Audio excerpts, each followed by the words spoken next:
भगवान शिव और गणेश की कथा भारतीय पौराणिक कथाओं में से एक विशेष स्थान रखती है। इस कथा में शिव जी द्वारा अपने पुत्र गणेश का सिर काटने का उल्लेख मिलता है।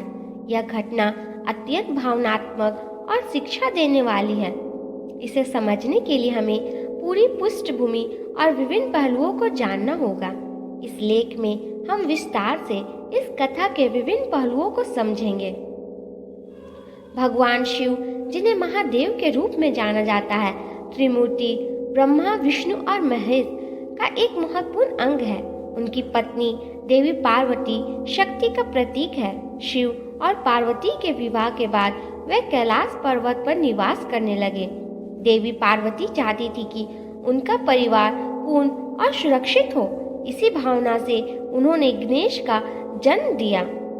एक दिन देवी पार्वती ने स्नान करने का विचार किया। उन्होंने अपनी सफाई और सुरक्षा के लिए एक बालक को बनाया।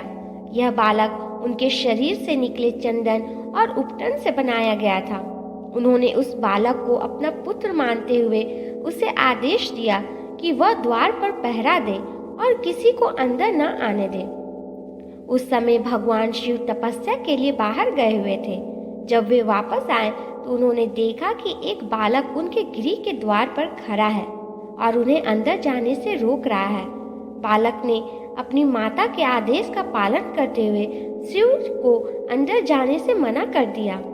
बालक और भगवान शिव का विवाद। शिव ने कई बार बालक को समझाने की कोशिश की, लेकिन वह अपनी माता के आदेश का पालन करता रहा। जब शिव ने बलपूर्वक अंदर जाने की कोशिश की तो बालक ने उसका रास्ता रोका। उसने शिव को क्रोधित होते हुए कहा, मैं अपनी माता का आदेश का पालन कर रहा हूँ, मैं आपको द्वार के अंदर नहीं जाने दूंगा।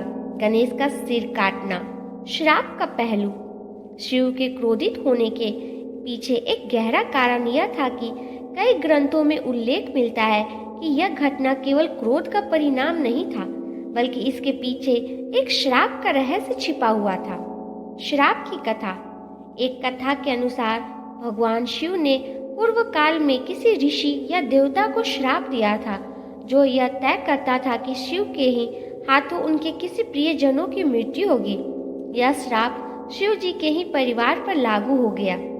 दूसरी कथा के अनुसार स्वयं गणेश ने अपने पूर्व जन्म में ऐसा कुछ किया था जिसके कारण उन्हें यह नियति प्राप्त हुई। एक अन्य पौराणिक मान्यता कहती है कि यह घटना भगवान शिव के क्रोध को नियंत्रित करने और उन्हें परिवार के प्रति जिम्मेदारी का पाठ पढ़ाने के लिए हुई थी।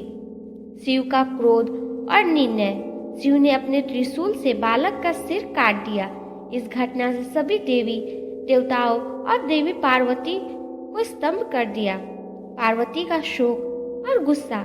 जब देवी पार्वती को इस घटना के बारे में पता चला तो वे अत्यंत क्रोधित और शोकाकुल हो गई। उन्होंने शिव को श्राप देने और सृष्टि का विनाश करने की धमकी दी।